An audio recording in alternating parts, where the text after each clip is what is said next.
کوئلوں کا ایک جھنڈ گنگا ندی کے کنارے واقع آم کے درخت پر بیٹھا کرتا تھا۔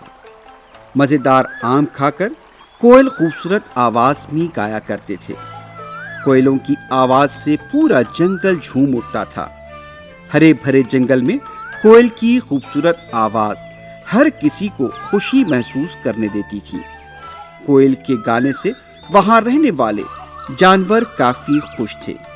جنگل کے جانور کوئلوں کو کافی پیار و عزت دیا کرتے تھے، کیونکہ ان کے گانے سے جنگل کا ماحول رنگ برنگی اور خوبصورت ہو جایا کرتا تھا۔ ایک دن حسد بھرے کووں کا ایک جھنڈ آیا اور آم کے درخت پر بیٹھ گیا۔ کووں کو احساس ہوا کہ کوئلوں کو سبھی جانور کافی پیار کرتے ہیں اور ان کی عزت بھی کرتے ہیں۔ کوئلوں کی عزت سے کووں کو بہت جلن ہونے لگی۔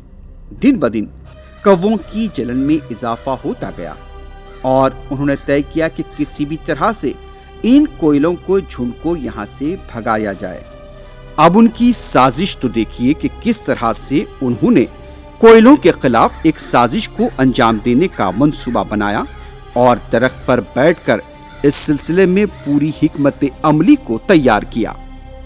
کافی سوچنے کے بعد ایک کوے نے اپنے ساتھیوں سے کہا، اس جنگل کے پاس میں نے ایک شکاری کو دیکھا ہے جس کے پاس اوزار اور جال بھی ہے، اور ہم اس جال کو چرا لیں گے۔ شکاری کے سامنے ہی ہم جال اٹھائیں گے اور وہاں سے لے کر اڑ جائیں گے، اور شکاری کے سامنے ہی اس جال کو کوئلوں کے جھنڈ پر پھینک دیں گے۔ جال کو لینے کے لیے جب وہ شکاری پیچھے آئے گا تو اسے کوئلوں کا جھنڈ نظر آئے گا۔ ہم بھی کالے اور کوئل بھی کالے۔ شکاری سمجھے گا کہ کوئلوں نے اس کی جال چوری کی ہے اور انہیں یا تو وہ مار دے گا یا پھر اپنے ساتھ اٹھا کر لے جائے گا، اور ہمیں کوئلوں کے جھنڈ سے چھٹکارا مل جائے گا اور ہم خوشی خوشی رہیں گے۔ اپنے چالاک منصوبے سے کوے بہت خوش تھے اور اب وہ شکاری کی تلاش میں نکل پڑے۔ انہیں اپنے ناپاک منصوبے کو انجام دینا تھا۔ جیسا کووں نے سوچا ویسا ہی ہوا۔ ان کے سامنے اب شکاری نظر آیا جو جال بچھایا ہوا تھا۔ کوے جال کے پاس گئے، اسے اٹھایا اور آم کے درخت پر لا کر پھینک دیا۔ اب کوے دوسرے درخت پر بیٹھ کر یہ دیکھنے لگے کہ آگے کیا ہوتا ہے۔